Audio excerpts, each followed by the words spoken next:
if you are building business credit from scratch, you know that sometimes it can be really complicated, right?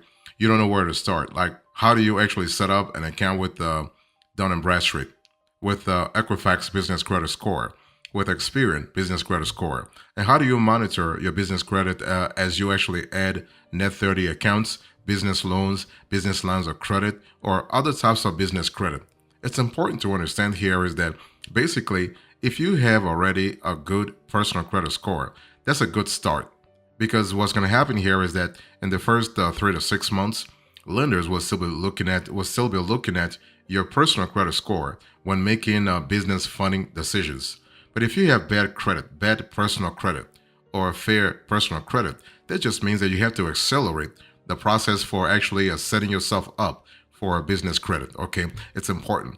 And when I talk about your business credit score, you have to really understand that basically, Dun and Bradstreet, Equifax, and Experian, they are paying attention to your payment history to suppliers and lenders. They're paying attention to your credit amount and utilization, so your CUR, your credit utilization ratio. This is an important metric that will play very very pivotally when it comes to your business credit score, your PIDIS score, principally. Also, your company type, the size and age. So, what is your operational longevity? If you are a startup, your business credit score will actually be low. Okay, but if you are an established business or an established LLC, for instance, chances are you do have some operational longevity. And also, another factor that actually gets into your business credit score is things like tax liens, judgments, or bankruptcies. Okay, bankruptcies can have a very detrimental effect on your business credit score, even if it happened at the personal level. Okay, also you have to understand if you have good business credit, it's not just about your ability to get better terms, better APRs when it comes to business loans. You got to really think about other elements, like if you have to get into business contracts, business agreements. Okay, if you have to sign SLAs or even get insurance quotes, business insurance quotes. So your business credit score will actually impact those different areas, those different processes.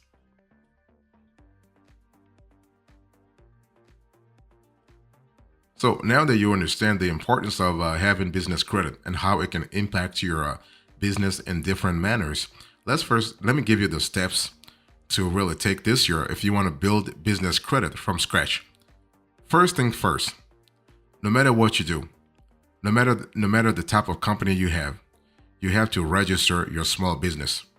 You have to register your small business. I want to really repeat that because basically it's not just about contacting, let's say Dun and Bradstreet, contacting Experian Business and contacting Equifax Business and asking them to really set you up in their database. No, before they set you up, they will actually verify your legitimacy. So you got to be a legit business.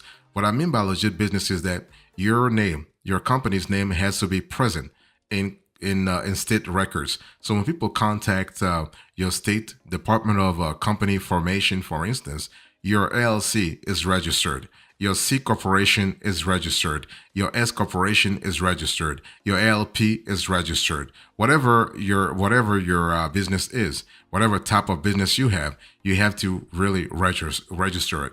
And here, you probably realize that I haven't spoken about I haven't spoken about sole proprietorship. Okay, one thing for sure, you can register your companies as a sole proprietorship. Also, there is an extra element called DBA, doing business as, that you might have to really fulfill. But I don't really encourage you to really have a sole proprietorship. If you are serious about building business credit, you want to have a legit business. See, the thing is that even if you are a one person business right now, like you're the only one in your business, you can still register yourself as a business. It's called a single member LLC. For example, if you want to go the LLC type, if you want to have the LLC type, you can still be a single member LLC. But the cool thing is that you are actually shielding your personal assets from whatever may happen, right? When you have a business, a lot of stuff can happen. So you want to register a legit business and you want to have it like from the get go so that you can actually conduct business as a separate legal entity and not actually mingle your business affairs with your personal affairs. If you want to build business credit from scratch this year, one thing I want you to do is that once you go to your state records department, like a company formation department, and you're sure that you have your registration made, you have a number, they give you a number. The next thing you want to do is to go to www.irs.gov. This is the IRS website. And the reason why you want to go to the IRS website is to actually apply for an EIN. EIN stands for Employer Identification Number, and you want to have that number. It's kind of similar to your Social Security, but for your company. Okay, it's also a 9-digit number. Okay, 9-digit number, and it's important because this is how you are going to segregate your personal affairs from your business affairs. For example, if you were to go to your bank or credit union and open a business checking account or business savings account, the financial institution will ask you for your EIN. They will not ask you for your social unless you want to open a personal checking account. But if you want to open a business checking account, they want to make sure that your business has an EIN. Okay. Now, the cool thing about EIN is that you can actually apply for it online and you get it within 10 minutes. So there is a survey to go through on the IRS website, and once you go through that survey, they actually will qualify you. The IRS will give you automatically the EIN number that's assigned to you, and then the agency will follow up later on in the regular mail, and send you official correspondence. Okay, so that's pretty good. It takes 10 minutes. Not a problem. So if you're really quick in getting your EIN, you want to have your EIN fast, you want to go to the IRS website this year. Now, one thing I want you to really also remember here is that you have the possibility, and that's a good thing. You can actually apply for an EIN manually. So if you apply manually, there is a form called SS4. So SS4 is a form that allows you to apply for your 9-digit number manually. So, but it takes longer. If you apply manually, it takes longer to actually get the information. Okay, it takes about 6 weeks, and you can actually mail it. You can snail mail it through USPS, or you can fax it. Once you fill out the form, you can fax it to the IRS, and the IRS will respond to you within 6 weeks to 8 weeks. Okay, it's a longer process. So, but you can go that route if you're not comfortable actually with online form filling, or for some reason you just like to do things like the old way. I mean, I wouldn't say the old way, but the traditional way. Okay, so you can fax it over, and the agency will get back to you. Not a problem. So if you want to build business credit from scratch, you got to have a business bank account. And I think I just alluded shortly to that point like a few minutes ago, right? You got to have a business bank account. The reason is that you want to centralize your expenses. You want to centralize your cash inflows and cash outflows. You cannot actually route those liquidity movements through your personal bank accounts. That's going to defeat the whole purpose. The whole purpose here is to build business credit. So why would you want to really empower, quote unquote, empower your personal checking account? If you want to build business credit, you have to empower your business bank account. Okay, so you want to route all your financial transactions through your business bank accounts. The cool thing is that all major banks in this country actually allow you to open a business bank account. Okay, major banks and major credit unions, from Navy Fed to Chase to PNC to US Bank to TD to BMO Harris to Alpine Bank. I mean, a lot of banks, smaller banks, big banks, they always have a business section where they actually allow you to open a business account, but also issue to you a business credit card. Okay, so you want to open a business bank account. The reason is that primarily you want to separate your personal affairs from your business affairs, so that come year end, if you want to file taxes, if you want to file your business taxes, it's a lot easier for you to actually aggregate the data and actually file your 1065, 1120S, or 1120 real fast. Okay, you don't have to wait for some kind of statement, some kind of paperwork from your bank to actually file with the IRS. Okay, so this is important. That allows you to comply with fiscal rules. it allows you to be a law-abiding citizen, allows you to be a tax-abiding citizen too. So that's really cool. And also that affects your ability to have a certificate of good standing, right? If you want to receive a certificate of good standing from state authorities, they will make sure that you have filed your taxes in the last few years. So once you have a business bank account, you can also apply for a business credit card. That's how you build business credit really, really fast. And a business credit card is easier to get if you apply at the right time with the right institution. That's why I was just saying that you want to leverage your existing banking or credit union relationship to open a business bank account. Once you open a business bank account, you apply for a business credit card at the same institution where you have your business bank account. The reason is that they already have your data. They already see your cash inflows and cash outflows. They already see the deposits you make every single month or every single day or every single week. They see that. They see they have a trace of all those money movements. Okay, so you will be more likely to be approved fast if you apply with a lender who already has some preliminary data about your business. Okay, so that's important. And the cool thing is that when you go for a business credit card, you want to go for a credit card that aligns with your spending, and you also have to align your business credit card application with the type of lifestyle. Let me call it this way: lifestyle or operational activity that you invest in the most. For instance, are you looking for cash back? Are you looking for travel rewards? Are you looking for travel points? Are you looking for miles? Are you looking for, like, you have to really see, are you looking for multipliers in terms of software expense management, ad management, that kind of stuff, okay? So that's important. So you don't apply for a business credit card just for the sake of applying for a business credit card. The application process has to fit your your spending pattern, has to fit the type of rewards you want to get, if any. And once you get the business credit card, just make sure that you keep your credit utilization as low as possible. Okay, that's how you can increase your business credit score. You want to really keep your CUR as low as possible, ideally less than 30%. Okay, now if you want to go high, like the highest you can go is 40%. But a lot of experts actually advise entrepreneurs to keep their CUR below 30%, below 1/3.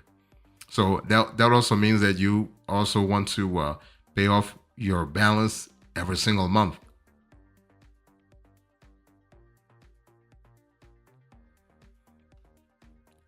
The last thing you want to do if you want to build business credit from scratch this year, once you actually open a business bank account, once you obtain an employer identification number, once you apply for a business credit card, you want to have a system in place where you're monitoring your business credit reports.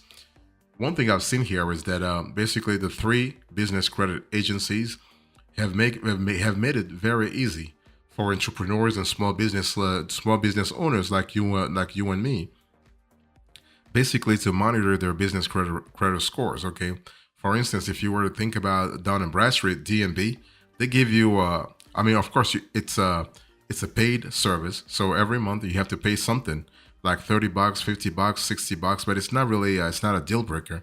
You really need that. So you are actually monitoring your business credit score on a monthly basis. Some, such as Equifax Business Credit or Experian Business Credit, even allow you to monitor this on a daily basis or weekly basis. Okay, so if you need to really know what's happening with your business credit as often as possible, then go with Experian or Equifax.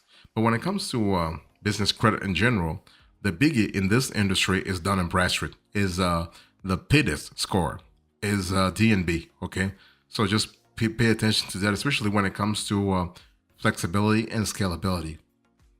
So, and the cool thing is that you can also update your basic information, and if you want to make other changes, you can contact them and ask for them to actually initiate those changes. Okay, but when it comes to basic business information, you can certainly make the changes, not a problem. Okay, just remember that when it comes to business credit scores, especially when it comes to Dun and Bradstreet, You want to have a minimum pay desk score. That's how they call their business credit score, their pay desk score. They want to have a minimum pay desk score of 80%.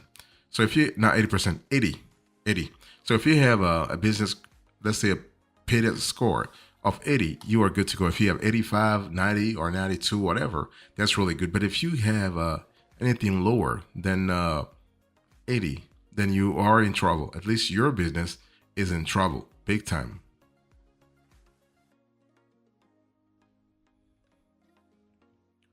So, what are the extras here? If you think about building business credit from scratch this year, you really need to understand here is that there are a few things you need to do to solidify your business credit from the get go. In other words, there are some mistakes you need to avoid if you want to really like. There's some mistakes you need to stay away from if you want to solidify, if you want to strengthen your business credit profile from the get go.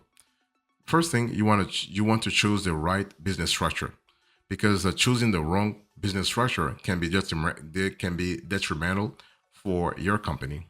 So although operating as a sole proprietorship is simple and paperwork free, it leaves you liable for legal judgments against your business, and this business structure can also hinder your company's ability to get funding. Right? There are some cases where employer are asking for your EIN. And if you are an employer, if you are, let's say, a single member, a single person business, and you don't have a business, you don't have a, you still operating as a sole proprietorship, there are some amounts, there's some funding that you can't unlock, okay? And also, don't pay company bills with personal checks or credit cards. Again, the whole idea here is to separate your business from the company from yourself, right, or from a third party individual, and that's bad if you want to you're basically allowing someone to let's say to pay company bill with personal checks or credit cards, because to ensure your business's financial performance gets recorded, you should pay all business expenses with business checks and credit cards, right? That way, basically, let's say QuickBooks, for example, can actually have the right setup in place to actually record all business data.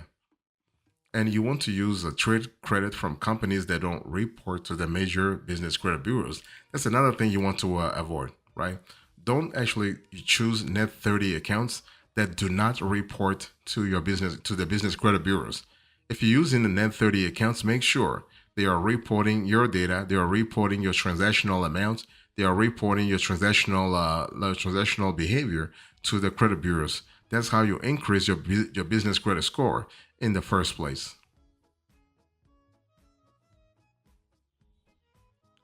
In conclusion to this conversation, I spoke to you about building a business credit from scratch, and I give you the overview, the steps, the extras, and now the conclusion. Thank you so much. God bless you. I'll see you next time. Until then, remember, stay marvelous.